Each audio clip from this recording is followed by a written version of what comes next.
Olá, tudo bem, gente? Saudações bactinianas. Então, estamos voltando aqui para o Entre Vozes 27, com a participação da Nina Pascoal. A gente começou a live às 5 horas, falando sobre As Mil e Uma Noites, a leitura das Mil e Uma Noites. Sejam todos bem-vindos e bem-vindas. Já tô te chamando, Nina. Leituras e linguagens, que bom que voltou. Que coisa mais maravilhosa isso. Aproveitem para chamar os amigos, as amigas, nesse está retornando. Eu sempre falo, né, a importância dos contextos aqui. Oi, Nina, obrigada. Que bom Oi, que você está de volta. Temo. Estamos voltando, né? Só dando um contexto para quem vai chegando, a gente vai aguardando esses minutinhos para quem vai, espero que retorne e que outras pessoas cheguem também, porque é um diálogo muitíssimo interessante, né? Sempre vale muito a pena a gente trocar ideias a respeito disso. Não é todo dia que a gente também tem reflexões e debates sobre Mil e Uma Noites. Nilza Leão, muito obrigada pela presença. Então, eu sempre falo, né, a importância dos contextos, no sentido quando a gente faz essa dobradinha, porque o papo começou às 5 horas, né? Então, só para vocês saberem que houve uma história antes, né, que nos trouxe até esse momento aqui. Fica tudo disponível, então quem tiver interesse depois não deixa de assistir o que rolou antes, mesmo que estiver chegando agora, não é obrigatório, né, ter tido a entrada às 5 horas, né? Nada disso, mas para saber que teve toda uma outra construção. Márcia Dib, muito obrigada pela presença também, a todas e todos que forem chegando aqui. A gente começou conversando às 5, como eu disse, e agora a gente vai entrar mais especificamente. Já veio falando sobre as Mil e Uma Noites, sobre o coletivo Runa, para quem está chegando agora. E já trocamos umas ideias, uma contextualização básica que a Nina trouxe em relação à história dela, né? A relação dela, o interesse dela com a história. E o que eu ia te pedir, Nina, Paula, coisa boa que tu está aqui também. É, Se tu pudesse, eu sei que é um desafio, né? Mas trazer desafio em parte até, mas assim, para pessoas que talvez não conheçam e que vejam essa live, né? Como a gente disse, né? Algum imaginário, alguma informação a gente acaba tendo sobre as Mil e Uma Noites, né? Mas através da tua própria voz, se tu puder trazer um pouquinho do que para ti resumiria a história das Mil e Uma Noites, né? O conflito básico, para a partir daí a gente falar mais especificamente sobre a Sherazade e aquelas nossas reflexões. Pode ser? Beleza. Vou até aproveitar, teve uma colega que pediu para eu dar os meus 2 centavos assim sobre o assunto da origem, né, das Mil e Uma Noites, Sim, como que esse compilado foi feito. Vou aproveitar essa pergunta para para já falar um pouquinho sobre isso. gratidão.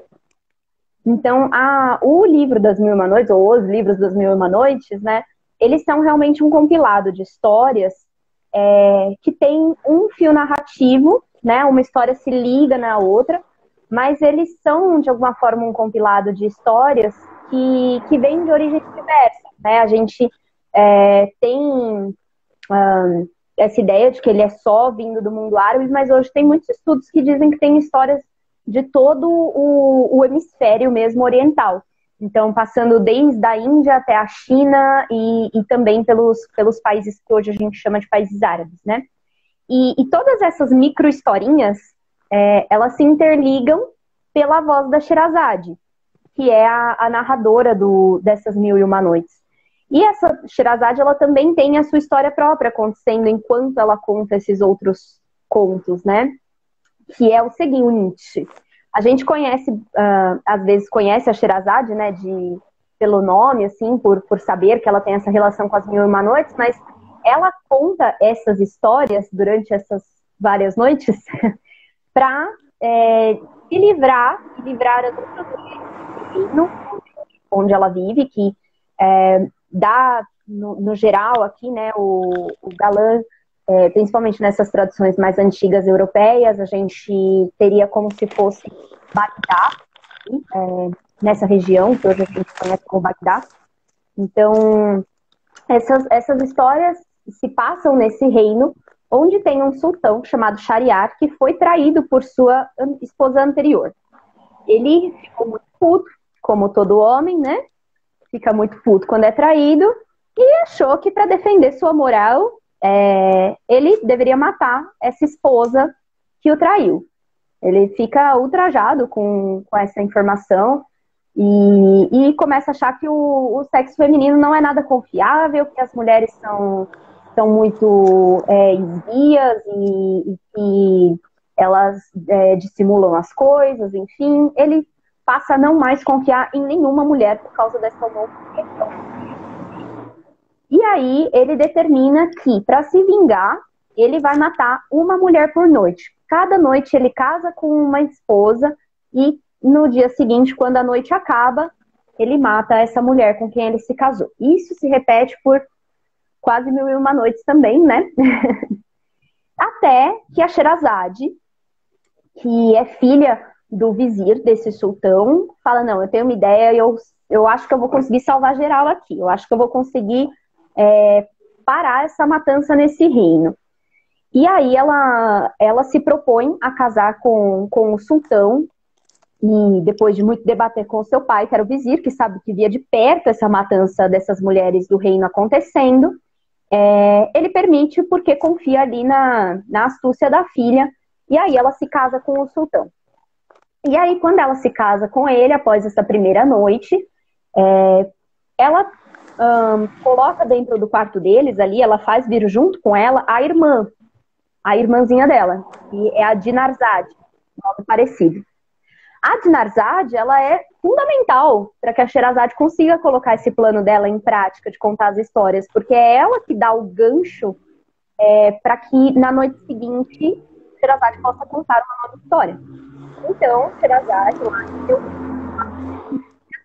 diz pro sultão que ela tem um presente especial lá para ele, que ela vai contar uma história. E aí ela parte para a primeira dessas 1001 noites, contando uma historiazinha. E quando a história, igual o capítulo de novela, quando está na minha parte, a história acaba e a noite termina, o dia amanhece e a história fica pendente. E aí, quando o rei ele está super entretido ouvindo essa história, ele não tem vontade de matá-lo. Porque se ele matar a Sherazade, que está contando essa história, ele não vai saber o final da história. E ele fica preso nessa narrativa, né? Então, ele decide não matá-la. E aí, na noite seguinte, a Dinarzade, que é essa irmã, fala: irmã, eu quero... continue sua história, por favor, né? E aí ela continua, ela pega o gancho de onde ela parou e emenda, às vezes, não só o fim daquela história, como o começo de uma outra história.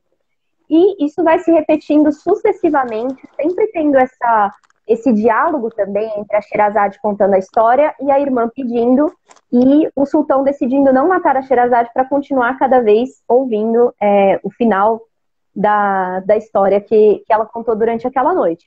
E isso se repete por 1001 noites, até que ele decide, vou contar aqui um final possível, tá? Vou dar um spoiler para quem não conhece. Mas é uma história que já tem pelo menos 300 anos, né, gente? Então o spoiler ele já tá atrasado, não tem problema, né?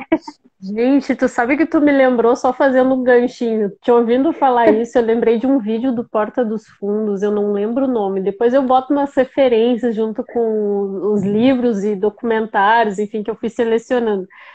Mas é muito isso, sabe? Estão num culto e aí ele vai falando, obviamente, as passagens da Bíblia e as pessoas dizem, não me conta, eu tô assistindo a novela. É muito bom, tu foi falar isso, já me desculpa, eu vou dar spoiler, eu me reportei pra lá. Não, pode dar. Mas como às vezes a gente conhece, sabe do que se trata essas 1001 noites, mas ou nunca leu, ou nunca ouviu esse final, enfim, vou contar ele agora, mas é só um final... Com spoiler, live com spoilers, tá, gente? Um GIF aqui. O rei, portanto, decide não matar ela de vez, e ele tem a redenção lá dos sentimentos dele. E aí ele passa a confiar nas mulheres de novo, porque ele se apaixona pela Sherazade. e decide continuar casado com ela e, independente das histórias, essa narrativa dela e esse ganhar aos pouquinhos da confiança dele reestrutura a confiança que ele tem no amor e no casamento e nas mulheres. E aí ele continua casado com Sherazade e não mais volta a ficar desposando e matando mulheres noite após noite. Mas, como eu falei, esse é um dos finais, né? Que é o mais o mais comum porque foi o final que veio da Europa traduzido pra gente eu digo Ocidente, né? Com essa primeira tradução do Galland e depois dos tradutores seguintes. Mas as versões mais novas, assim, né, das Mil e Uma Noites, incluindo essa do Mamed, que é essa recente, ela não tem final. Então, por isso que eu vou final possível só. Isso é interessante, não ter final, né? Claro que muito se deve à própria história mesmo, né? Não sei se é pelo fato de não terem encontrado algo que se interprete como um final clássico, né? Vamos colocar assim, um final típico. É exatamente isso mesmo. Como essa tradução do Mamed, ela é feita por via de manuscritos e tal, ela não é uma tradução da versão francesa, ela é uma tradução vinda de documentos, então nem chega no total de 1001 historinhas, né, 1001 noites de verdade, e não tem um final específico, porque vai até onde tem essa documentação.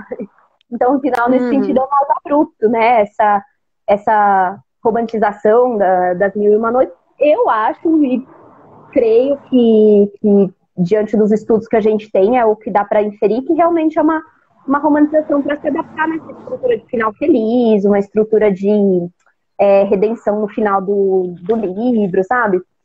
Mas não necessariamente original, se é que dá para dizer assim, né? Porque é uma nova história, então tudo bem, ela também é original em algum sentido, mas a gente não tem esses escritos primeiros, assim, que levem para esse clássico aí.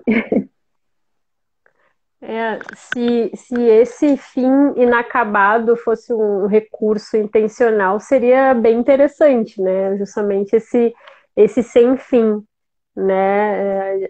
Mexendo nessa estrutura que é muito ocidental, né? Também nossa, Exato. do início, do meio e fim, bem delimitados, né? E aí, claro, essa presença super ocidental que é do final feliz, né? Mas eu ainda quero voltar nessa história de uma possível romantização, né? E a gente voltar nisso depois. Mas eu queria agora, com base no que tu falou sobre a Sherazade, né? E nesse apanhado que tu faz da história, ficar pensando, a gente pensar agora nessa personagem, né? Nessa mulher, né? O primeiro aspecto a levar em consideração é o que está aí gritando, né, para todo mundo, que é uma personagem feminina, né? Existe um protagonismo feminino, é ela que narra, é ela que conta, ela é a detentora desse poder. Claro que dentro da narrativa há uma outra trama, o poder não é dela, né? Quer dizer, a gente pode até problematizar, inclusive, isso, né? Ela é que se coloca se é ela a detentora do poder ou não. Quem detém o poder ali é uma coisa a se refletir também, né? Que é uma coisa, um aspecto que a gente pode refletir aqui.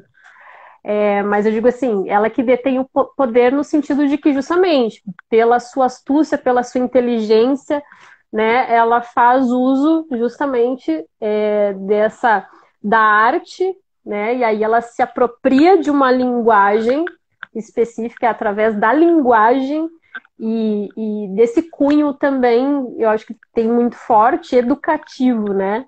Também instrutivo, porque ela acaba, né, sendo uma espécie de professora ali, né? Ela está numa posição de transmitir algo, né? Transmitir no sentido de compartilhar um saber, uma sabedoria, né?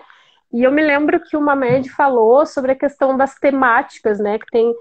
Os assuntos, né? Então ela justamente escolhia as histórias. Aí tu até pode falar melhor sobre isso porque tu leu, né, a obra, que existem essas divisões a partir das temáticas. Então, não era por história, era de acordo com os assuntos, né? Por exemplo, É, a crueldade, por exemplo, e aí ela contava uma história sobre isso. Tu pode falar um pouquinho, Nina, sobre essa questão? esses assuntos, assim, né, tem até estudos que se direcionam em entender quais são esses assuntos que se repetem muito, né, nessas, não mil e uma, mas quase mil e uma historinhas dentro da história das Mil e Uma Noites. E tem algumas coisas que realmente se repetem em várias das histórias. Então, tem muitas que têm um aspecto mágico, então elas tratam de entidades mágicas, como os gênios, que a gente conhece por outras histórias, né, que vão chegando pra gente. Então, os gênios, as lâmpadas, os deuses, são um assunto recorrente, essas práticas mágicas, né, e o destino de um protagonista da mini historinha ali sendo modificado através dessas criaturas mágicas.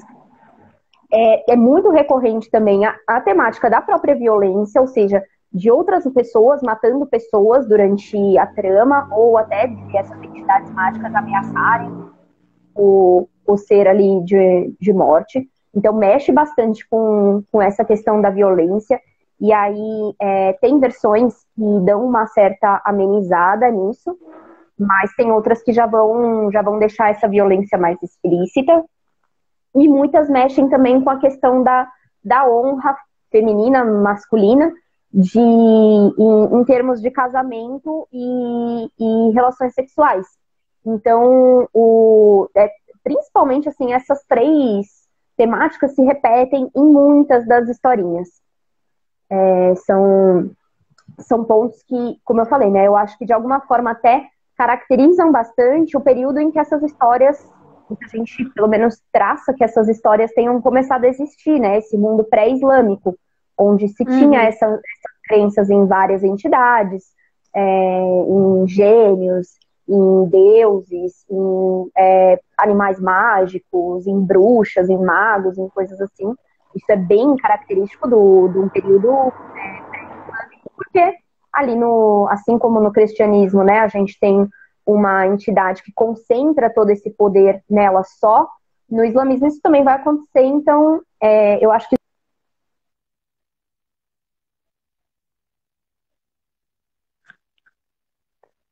Vamos ver. Oi, gente. Para mim deu uma trancadinha aqui. Quem tiver por aí, por favor, avisa se a Nina, se o vídeo, a imagem e o áudio dela também trancou aí para vocês, para eu ver se é comigo, se é com ela exatamente. E aí, qualquer coisa eu tento reconectar aqui. Para mim trancou tudo. Acho que foi com a conexão dela. Tá? Vamos ver se ela consegue entrar aqui de volta.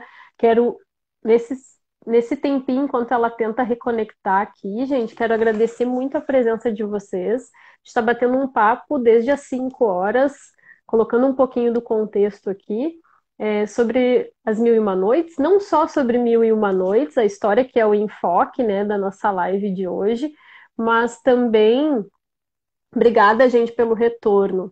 Deu uma travadinha, mas se Deus quiser, né? Alá, os seres todos, nossos amigos aí do universo, né, vão nos ajudar e vai dar tudo certo, ela vai retornar. Então, peço um pouquinho a paciência, a compreensão de vocês. Aproveitem para chamar outras pessoas também para vir, né? E aqui, então, dando um contexto, aproveitando, né, já que a gente está esperando a volta da Nina, para falar um pouquinho para quem está chegando agora também, né? Que a gente está conversando sobre o livro As Mil e Uma Noites, né? Um pouquinho da história da Nina, que é historiadora, bailarina, professora de dança do ventre, pesquisadora. Ela está trazendo o olhar dela sobre Mil e Uma Noites, para a gente problematizar algumas questões, inclusive em torno dessa personagem que é tão conhecida, mas muitos de nós não acessamos a história, às vezes não lemos, temos interesse, conhecemos um pouco que seja a história, porque é uma história muito comentada, muito disseminada, a gente tem algum conhecimento mínimo sobre isso.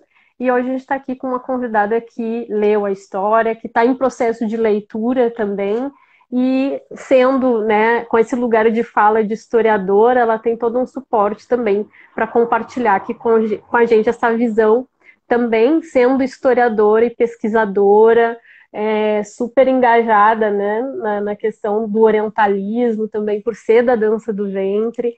Então, um bate-papo muito bacana. Além disso, na primeira parte da live, como eu vinha falando, a gente também obviamente falou sobre ela, a história dela, com o Coletivo Runa, que é uma página maravilhosa. Eu super aconselho quem está aqui, quem não conhece, conhecer, continuar seguindo, acompanhando, né? E o Entre Vozes, para quem não conhece, todo final de semana, geralmente, né? Hoje a gente está aqui na terça-feira, tem um convidado para a gente falar sobre arte, vida, e a partir do que vai fluindo, tem umas pitadinhas do pensamento bakhtiniano, do filósofo Bakhtin, que muitas vezes, né, eu tenho conversado com algumas pessoas, muita gente conhece, pesquisa, e tem pesquisas maravilhosas, mas também muita gente não conhece. Muita gente tem me dito, nunca ouvi falar de Bakhtin, nunca ouvi falar sobre ele, ouvi pouco, né? Isso de várias pessoas, de várias áreas. Então a ideia é também, já estou chamando a Nina, gente. A ideia é também trazer Bakhtin, como eu falei, né, para um lugar mais próximo, mais íntimo, que não fique lá restrito à academia. A gente poder refletir sobre vida, né? Sobre a nossa vida, sobre situações concretas e como a gente pode observar, fazer possíveis diálogos com o que Bakhtin nos coloca. E ele é um autor que se presta muito a nos ajudar com esses embasamentos, né, no que diz respeito a dualidades, a respeito às diferenças. Claro que aqui eu já estou colocando uma visão também minha, no sentido de que ele trabalha muito essa questão, ele é marxista dialético dialógico, então essa importância do eu e do outro, né, do outro para a nossa Constituição, a gente perceber que tudo é relacional, né, que a gente precisa ter um olhar amplo para as relações, né, que a gente não pode fragmentar e setorizar, dicotomizar as nossas relações, que nos ajuda a refletir até assim, um dos pilares, né, é a conexão vida e arte, né? Então, quem puder, acompanha, porque a gente sempre está aqui conversando com essas pitadinhas bakhtinianas. Então, para quem pesquisa, ou mesmo para quem gosta de filosofia, para quem quer também trazer um embasamento para muitos aspectos que vem trabalhando, né? Seja da pesquisa ou não, nas suas práticas, né? É um autor que nos ajuda muito a acessar, né, essas questões todas. Então, vamos ver, a Nina está voltando. Gente, problemas técnicos. Oi. São conexão acontece, Nina. Saída básica. Uhum. Agora eu tô te escutando. Gente, quem tiver aí, tô vendo que tem gente aqui. Quem está aqui, por favor, fala se está escutando a Nina, pelo menos. Eu tô te ouvindo, Nina, agora. Te ouço bem. Então tá, a imagem é que ainda está carregando. Eu não sei se tu quer seguir assim ou se a gente tenta reconectar de novo. A minha conexão aqui tá ruinzinha mesmo. Então, como eu tô pelo 3G de celular, eu acho que sem problemas. Tá. Podemos seguir e aí, se voltar, melhor, mas se não, sem problema. Tá certo. A Márcia Dib tá dizendo que o som tá ok. Então, se tu tá com um probleminha aí, se não te importa, a gente segue. Talvez a imagem daí normalize nesse fluxo, né? Tomara. Tá, se tu quiser tentar reconectar, a gente faz isso. Daí tu me dá um sinalzinho. A gente espera uns minutinhos, assim, para ver se volta. A gente segue tentando daí reconectar para te aparecer. Pode ser, Nina? Ai. Perdemos o som, será? Também. Vou chamar de novo, gente. Obrigada pela paciência, quem tá ficando aqui com a gente. Vamos ver se agora dá. Eu tô reconectando aqui com a Nina. Andréia, que bom que tu tá aqui também. Fico bem feliz. A Paula também que chegou. Tô chamando de novo. Vamos torcer, gente, vamos torcer que dê tudo certo. Acho que vai dar. Aproveitando enquanto estou reconectando aqui, quem não conhece ainda, também o canal está chegando agora. Além do perfil aqui do Instagram, que eu comentei aqui, inclusive, que estou bem contente e me chamou a atenção que justamente coladinho com a live sobre Mil e Uma Noites, a gente também conseguiu 1.001 inscritos aqui no canal, aqui no Instagram. Mas nós temos, e eu deixei meu agradecimento por escrito e por aqui também, reforço o agradecimento a quem vem acompanhando os diálogos sobre vida, sobre arte, dança, tanta coisa bacana já aconteceu aqui, tanta gente legal, gostosa que eu conheci, pontes que foram sendo estabelecidas, né, com esse projeto, que é o projeto Entre Vozes. A partir de agora a gente vai começar a falar também mais, já há diálogo sobre dança, mas a gente vai continuar falando mais, até porque eu vou começar a trazer mais a minha tese agora, algumas reflexões que eu já venho fazendo, meu trabalho também com dança do ventre, com o grupo experimental. Então, aos pouquinhos a gente vai indo, mas nós estamos no Entre Vozes 27 com a Nina, então é um grande prazer ter conversado com todas essas pessoas que se abriram para debater, para trocar, né? Na semana passada não, no domingo, eu tive com a Izete Nájila de novo, foi fantástico, uma pessoa maravilhosa, né? Assim como várias outras, a Andrea que está aqui, a Paula que vai participar, que também estava aqui, que vai ser no domingo, que a gente vai falar sobre dança já vou dar o spoiler, já como também tem que contribuir com o spoiler. Nina, tu voltou e eu tô aqui falando, achando que tu não estava aí ainda. Ai, ai, ai. Desculpa, Nina, eu tava aqui te aguardando entrar. Obrigada. Não, é só dando um spoiler também, já que eu comecei, não vou agora. Eu quero saber né? o spoiler, não vou, só o rei Shariara aqui esperando agora o spoiler. Que coisa séria. Vou dar uma de Sherazade de novo, não vou falar no final, não, vou falar agora, essa parte, que daí eu entrego a palavra para Nina.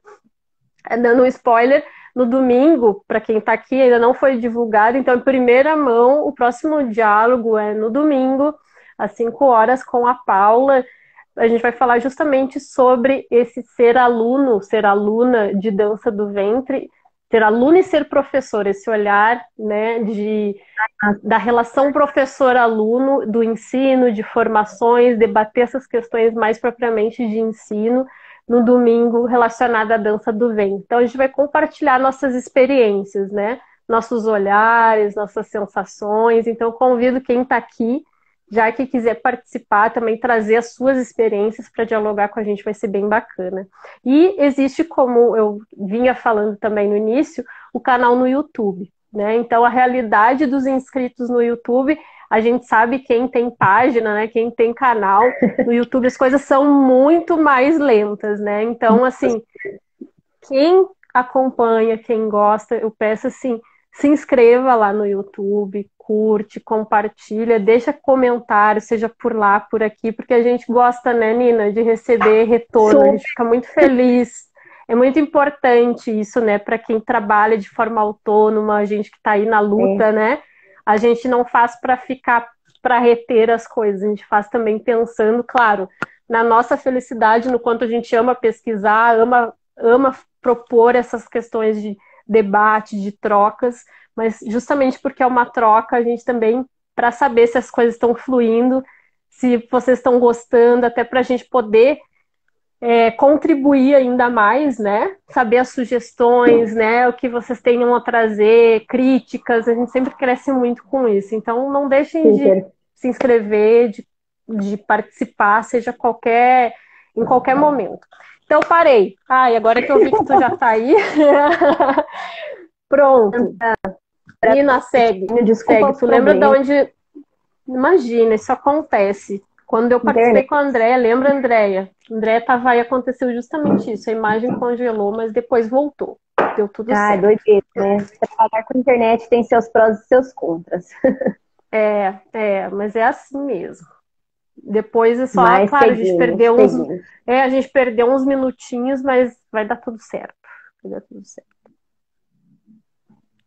Eu não sei nem até que ponto que deu para me ouvir no que eu tava falando, porque eu acho que eu fiquei falando sozinha, porque a internet parou e eu nem sei aonde que deu para Deixa eu. acompanhar.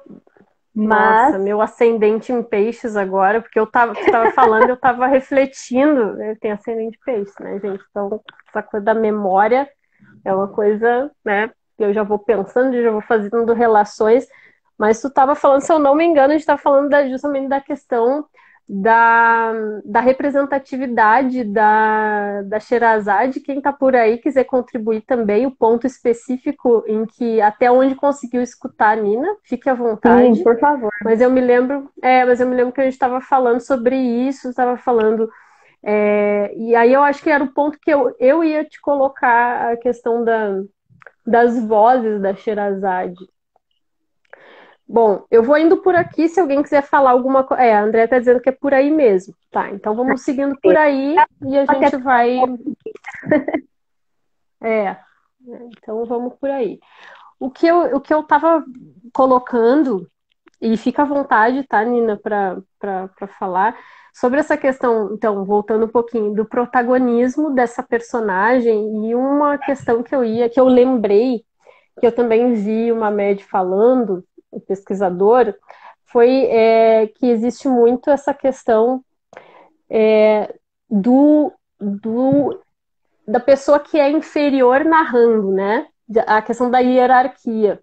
Então, ao mesmo tempo que eu pensei nessa questão do protagonismo, né? Como ao mesmo tempo existe essa questão. Aqui, ó, a Márcia Div falando pisciana também. Então, tu já sabe o que eu tô Então tudo falando, em né? casa. Tudo em casa. Eu sou aquário, mas meu ascendente em peixes. Eu tenho várias posições em peixes. Então, assim, às vezes o branco pega, assim, é impressionante. Mas, enfim, essa questão eu fiquei pensando nessa relação dual, né? Complementar, porque ele dizia assim, os inferiores, as pessoas inferiores socialmente, tá? Não como pessoas, Sim, seres humanos, né? Socialmente falando, né? Em termos de classe hierárquica, né? O nobre, ele é quem recebe, claro, né? Ele escuta, ele é a escuta. E quem narra, quem conta a história são aqueles tidos como inferiores, né? E aí eu fico pensando justamente nessa questão dual, né? Ela tá narrando, claro, justamente porque existe a ideia ali de uma inferioridade. Ela é uma mulher, exato. né? Então, acho que um ponto interessante de a gente pegar é isso, que daí eu acho que tu pode falar um pouquinho É, sobre isso, o que tu pensa, só que ao mesmo tempo há uma subversão, né? Há uma subversão exato. porque a partir desse lugar supostamente inferior, ela consegue se projetar, ela consegue estabelecer um diálogo de poder, onde a hierarquia se subverte, né? Ela inverte as posições, né? Eu acho que a gente pode pensar por aí também. Eu acho que essa palavra dual é bem bacana, assim, para definir, ela é bem útil para definir essa questão das hierarquias dentro dos personagens, né? Porque não é em momentos diferentes, né? Ao mesmo tempo em que ela está numa situação de ameaça, que ela pode morrer se a historinha não der certo, se ela não jogar o gancho no lugar certo da história, o sultão vai se desinteressar e vai matá-la ali na hora que amanhecer. Ao mesmo tempo, ela está manipulando o sultão noite após noite, né? Então, é uma real subversão, assim, é uma coisa meio circular desse poder. Ele não está exatamente centrado em uma só figura e, ao mesmo tempo, ele não troca de figura conforme a história vai passando. Ele está aplicado de formas diferentes nas duas figuras, né? Na figura da Sherazade e na figura do sultão. E os próprios personagens que depois vão contando suas histórias dentro da história principal, vários deles também são de posições hierárquicas sociais, assim, mais baixas.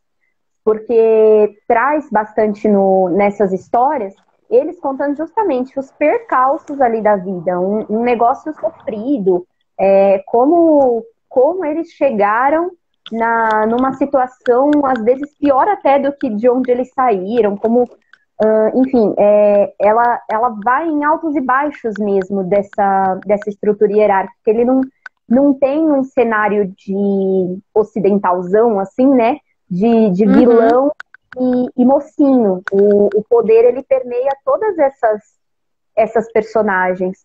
Então, essa coisa da saída ardil, assim, dos personagens da situação em que eles se encontram, se repete, não só na Sherazade, mas nas outras historinhas que ela vai contando também. Então, um uhum. personagem, para sair da situação, ele usa uma maneira astuta, e aí ele vai parar em outro lugar que alguém usa uma maneira astuta para se livrar dele. Enfim, ela vai realmente se sobrepondo, assim, ela vai construindo pouco a pouco essas hierarquias. Os personagens, eles não são antagônicos, né? Uhum. E quando eu olho para baixo é porque eu tô anotando, tá, gente? Tô fazendo umas anotações aqui. Já Ah, sempre é. aviso, né, que eu tô fazendo anotação. É, porque são muitos aspectos, né? E a gente pode falar sobre muita coisa e o tempo passa voando. E Massa. eu falo quando eu sugeri no título, e a gente conversou sobre Sherazade, né? E eu falei sobre ali as vozes, né? As vozes de Sherazade no sentido do que ela nos faz refletir como mulheres num mundo machista estruturalmente falando, né? E fazer essa transposição também de arte e vida, esse deslocamento, e a gente pensar nesse nosso hoje, né? A partir dessa história, dessa personagem, dessa voz, o que a gente consegue também trazer para essa reflexão do que a gente vive agora, nesse nosso momento, né? De pandemia, Exato. de violência doméstica, de abuso, de machismos velados, né, de traços tóxicos ainda tão velados e que a gente precisa combater, enfim, em todos nós, né, que reproduzimos em algum grau isso tudo. E aí eu fiquei pensando, né, para quem é bakhtiniano, quem quer conhecer Bakhtin, já que eu venho falando nele, esse canal é sobre isso, quando eu falo em voz, é a mesma coisa que valoração social, né? Então, para Bakhtin, todos nós, e aí as personagens, se a gente vai pensar na literatura, as personagens, elas veiculam pontos de vista sobre o mundo, né? Então, os personagens são ideólogos, né? Eles são pontos de vista sobre o mundo. Então, por isso que eu sugeri a gente refletir que pontos de vista sobre o mundo Sherazade está colocando em evidência, né? E um deles aí tu vai poder me falar, né, Nina, o que tu acha, né, sobre essas vozes de Sherazade, né? Quais para ti são as vozes que ela enuncia, que ela entoa, né? Mas para mim eu fiquei pensando muito nesse poder, né? Se a gente fosse o poder dessa mulher, é, essa essa subversão no sentido de uma subversão da ordem. Essa história ela fala de traços tóxicos cruéis, né? E nessa presença masculina ligada a isso, né? Então, um homem que pelo poder mata outras mulheres, né? É isso que está Exato. sendo colocado. Ele se utiliza do poder da posição privilegiada dele como homem e como sultão, como vem nessa posição de poder para dar fim à vida de muitas mulheres, né? Então, uma objetificação feminina aí a gente já vê. E que é muito Total. semelhante a processos que a gente vê acontecendo desde que o mundo é mundo, né? Se a gente Exato. pensa na nossa sociedade, a todo momento nós mulheres temos medo de andar na rua, somos, né, muitas mulheres sofrendo abuso, homens matando, se julgando no direito de fazer isso. Claro que existe, eu não vou entrar aqui no mérito, né, do que faz isso acontecer. A gente sabe que não é gratuito, isso é estrutural, é cultural, a gente precisa se reeducar, mas estou aqui nesse momento fazendo esse recorte da situação cruel, né, da situação violenta, dos traços tóxicos, né. E aí existe essa mulher, né, essa personagem que é a Sherazade, que se coloca, né, que se expõe a sua própria vida para um objetivo, que é salvar as mulheres, né, para que isso termine, para que isso cesse. Então, infelizmente é tão atual isso, né? Pois é. Fala, Nino. Eu ia comentar justamente esse ponto, assim, né? Quando a gente se depara com histórias como essa, e que eu acho que, de alguma forma, muitas vezes a gente erroneamente acha que essas histórias estão localizadas lá no Oriente Médio, né? Tal qual essa da Sherazade, de que só lá as mulheres são oprimidas, só lá as mulheres são Uhum. mortas por maridos doidos que sentem sentimentos de posse, sentimentos de vingança, sentimentos de poder, e a gente constantemente é bombardeado aqui, Brasil, século XXI, com notícias iguais a essas, né? Por causas diferentes, por motivações diferentes, mas todas dialogam com esse machismo que é estrutural. E aí eu acho que, do mesmo jeito que aqui na história das Mil e Uma Noites, tem esse contexto de mostrar, ah, não, mas olha, o rei Shariar, ele tinha sido traído, ele estava fazendo isso pela honra dele, ele não é só malvado. Do mesmo jeito, a gente às vezes cai em falácias de justificar esses atos machistas com coisas parecidas às que aparecem aqui nesse livro. Então, a gente passa a tornar banal e a justificar atos machistas mais ou menos violentos, né? A partir dessa motivação feminina. Então, ela que não sabia o lugar dela, mas também quem mandou ela andar com aquela roupa curta à noite. Não, ele fez isso porque ela que traiu ele, que é a própria história aqui do livro, né? Então, de que maneira que essa história continua tão real, tão atual, mas muitas vezes a gente põe isso lá no plano da narrativa sem refletir o que a gente está fazendo para trocar esse jogo de poder da forma que a Sherazade tenta e consegue fazer no livro, né? Como Uhum. que dispositivos que a gente, como mulheres principalmente, né? Que dispositivos que a gente usa para tentar trocar essa ordem de poder, trocar esse status quo da sociedade de que o homem tem algum direito sobre a gente, ou mesmo em sociedades onde ele literalmente, legalmente tenha direito sobre a mulher. O que está sendo feito sobre isso, né? Quais dispositivos da nossa inteligência e do nosso convívio e do nosso apoio mútuo umas com as outras a gente tem usado para inverter essa situação. E aí, tornando um pouquinho isso para a história, a Sherazade ela não teria conseguido fazer esse processo, né, de pouco a pouco construir essa confiança nela do Sultão Shariar sem a figura da irmã dela. Porque é a irmã dela que Uhum. puxa o gancho toda noite e que pede mais histórias. Então não é nem o Uhum. sultão que... O sultão, na verdade, ele não fala quase nada. No livro, Uhum. as vozes, elas são majoritariamente femininas, né? Que é alternando entre a Sherazade contando a história e a irmã pedindo mais história. Então, como que a gente, hoje, tem se ajudado a inverter essas esferas de poder, a trocar a tocar esses meandros, assim. Uhum. Com certeza, Nina. E eu fico pensando também um pouquinho, um trechinho do que eu falei já, uma pitadinha do que eu disse, que entra aqui e se relaciona com também aquele final que eu queria que a gente falasse sobre isso também, como são as figuras femininas, né? Esse protagonismo feminino desse ponto de vista e também esse processo muito forte de reeducação, né, que eu acho que se estabelece ali. Tu, como uma pessoa que leu essa obra, pode falar como é que tu encara esse processo ali. Mas eu digo assim, para quem está de fora, como eu, né, e obviamente já li alguns trechos, mas não li toda a história, eu queria até te perguntar como é que tu sente essa questão, mas para mim tem muito forte isso, né? Esse processo há um processo de reeducação, de instrução, né? Porque ali Sim, o meio para estabelecer um salvamento, né? Uma liberdade, é justamente o aspecto cultural, né? Como eu disse, ela é, se utiliza da comunicação, da linguagem, da arte, do conhecimento sobre histórias, né? De ser capaz de ser alguém que tem essa habilidade para narrar, para contar, para repassar isso, né? Para transmitir esse conhecimento.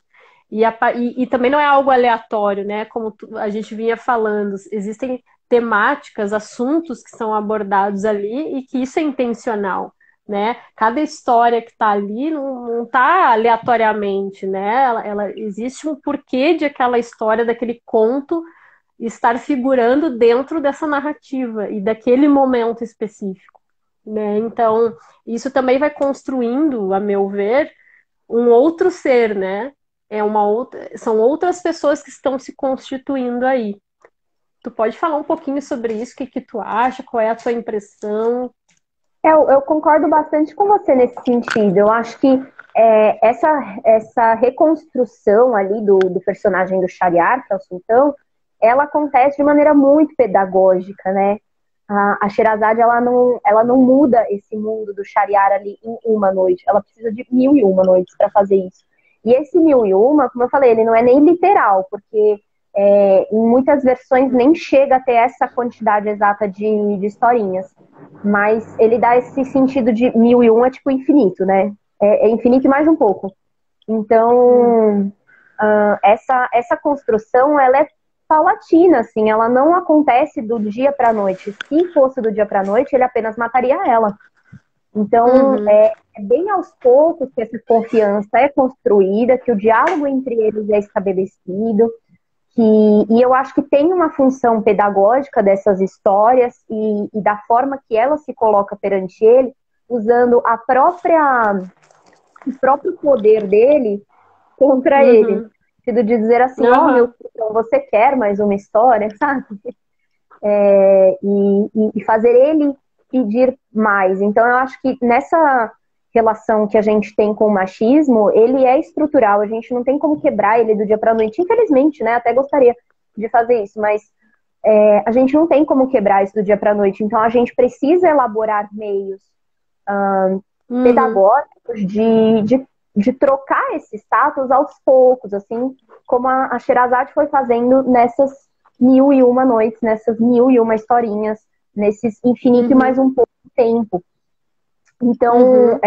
essa função pedagógica, ela precisa passar pelos meios da linguagem, ela precisa passar pelos meios culturais, ela precisa passar pelos meios, inclusive, do poder, de se reestabelecer, Uhum. né? Porque ele, como sultão, ele declarar ali no final que não vai mais acontecer essa matança, ele também está tomando uma atitude que, em uma medida mais larga aqui, tá? Isso não está exatamente no texto, mas é uma interpretação meio minha, ele também está Uhum. institucionalizando o fim dessa matança. Então, eu Uhum. acho que essa quebra, ela precisa acontecer nesses vários meios. E ela não, se ela for abrupta, talvez ela não funcione. Infelizmente. Infelizmente, a gente precisa construir esse discurso de outra forma e ele precisa de tempo para se estabelecer nessas diversas instituições e na própria vida social, né? Sim, com certeza. Eu vou dar só, Nina, só vou pegar um pedacinho aqui para avisar quem está chegando. Nós sabemos que a imagem da Nina não está aparecendo, tá, gente? É só porque realmente deu um probleminha técnico aqui. A gente está Estou vendo com como é uma que falinha de flui, conexão, gente. se a imagem flui, mas como a gente tá, o pessoal falou, quem estava aqui que estava escutando bem, a gente seguiu para ver se a imagem estabiliza. E, Nina, em virtude dessa perda de uns minutos que a gente teve para te reconectar, tá, daqui a pouquinho já vai estar acabando o tempo. Eu queria ver Nossa, contigo se tu tem como. Passa muito rápido. Eu acho que a uhum, gente perdeu uns bons minutinhos ali até tu conseguir voltar. Eu ia te sim, sugerir se a gente pode fazer uma dobradinha, nem que seja por uns 10 claro, minutinhos, para a gente conseguir, até pelo para menos ver se tu para consegue recuperar, né? retornar a tua imagem, até para ver se volta a tua imagem e a gente poder eu poder te Claro, agradecer e aquela história toda, e a gente também não deixar de falar alguns pontos que já circularam aqui, sendo de novo cortadas, né, pela guilhotina aqui do Instagram, né, para a gente não correr esse risco. Tu topa a gente fazer isso? Alô, alô, vamos ver? Oi, Nina? Ai, voltou! Voltou! Oba! Voltou agora até a imagem, tomara que fique assim. Ai, que bom! Então, só para ver contigo se dá para a gente fazer essa Claro, claro. dobradinha, porque senão aí eu já tenho que ir finalizando aqui agora. Sei que ficou meio Não, a na gente pressão assim a coisa, né? minutinhos. Tá, não, sem problema. Só para a gente poder finalizar com as questões que já rolaram aqui e aí poder se ver, poder se falar assim mais tranquilamente, não ter que. Gente, então agora acabou, tchau, né? Já que a gente sofreu ali um revés com esses minutinhos, né? Com as questões Sem problema. burocráticas da internet. Muito obrigada, então. Nina, que eu tava te ouvindo falar dessa questão toda, desses traços, e pensando, quando tu falou da questão desse aos poucos, né, essa subversão que a gente vem falando, que a Sherazade promove, isso para quem é bakhtiniano, a gente pode até refletir aí sobre o aspecto da carnavalização, essa questão de subversão, né, essa inversão de ordem, quando a gente mexe nessas estruturas hierárquicas, quando há esse fluxo que geralmente a gente considera como normal, né, normativo, assim, do que é normal, quando a gente muda isso, a gente tem um processo de carnavalização aí. Então, quem quiser refletir junto para a gente pensar, será que a Sherazade ela é uma voz aí carnavalizante, né, nesse sentido? Acho que é interessante da gente pensar sobre isso. E eu fiquei pensando nos traços, quando tu veio falando disso, que aos poucos, né, ela vai usando o poder shariar contra ele, né, no sentido de a favor do que ela estava propondo, né.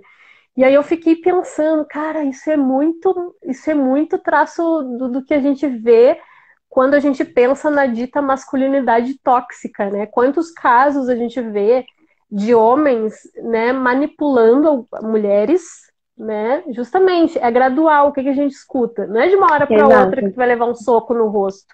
É gradual, é uma sedução, né? exato. E eu fiquei pensando essa sedução em termos qual é a sedução da Sherazade, né? Então ela usa uma sedução, só que aí quando a gente pensa em sedução, a gente vai para aquele imaginário sexual.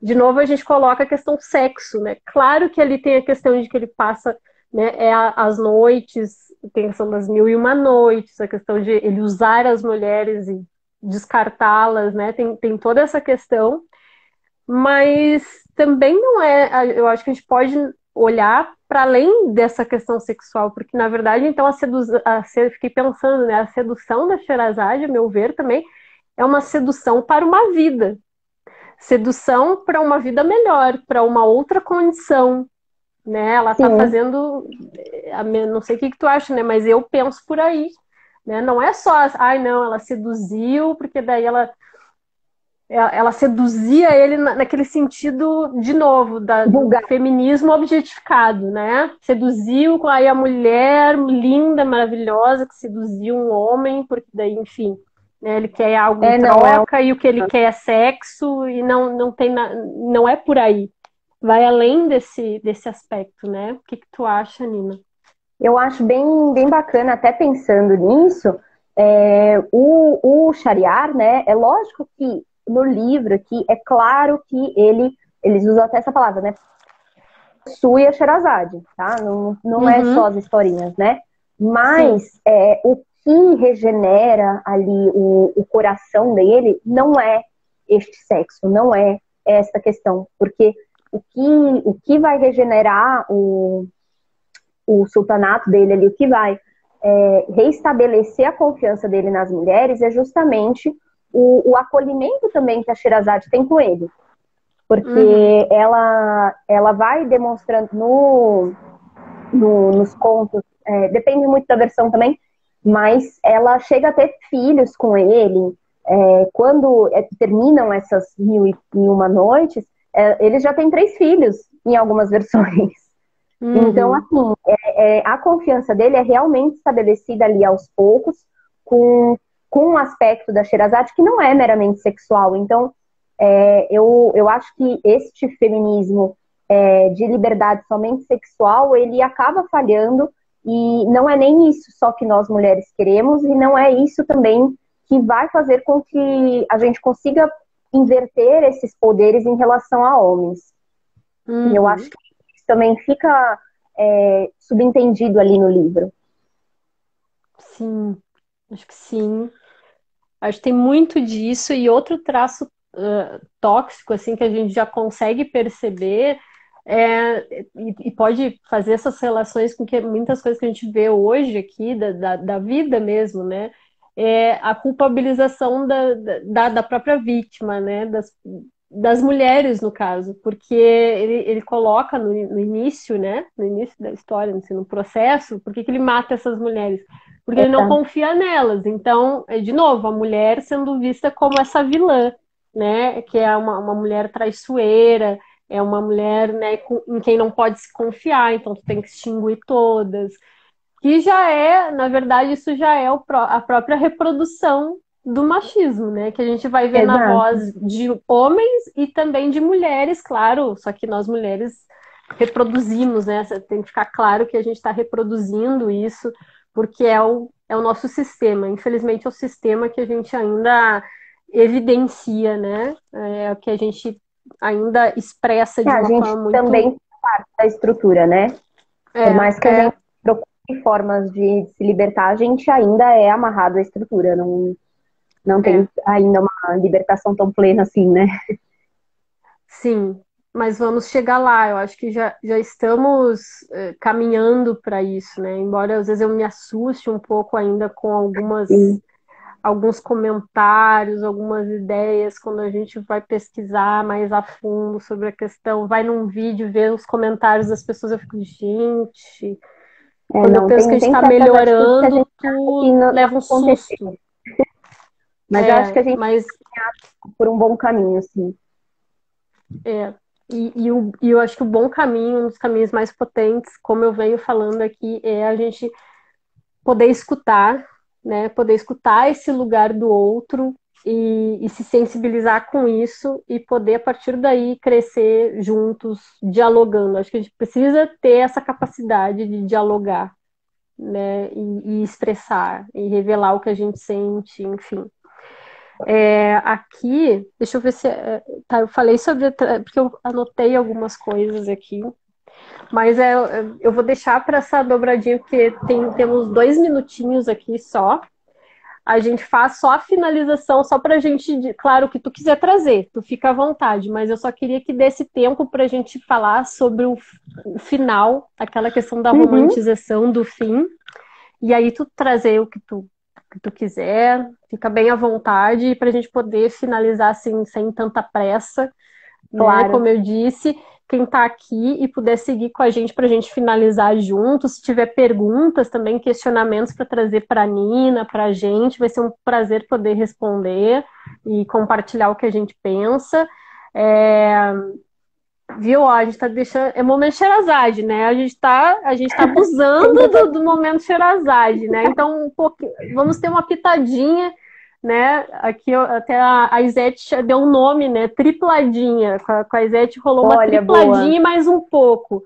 Então, a gente vai para uma tripladinha, mas para a gente finalizar, sugerir esse aspecto que eu queria que desse tempo da gente falar, mas estamos à disposição, né, de todos vocês aqui.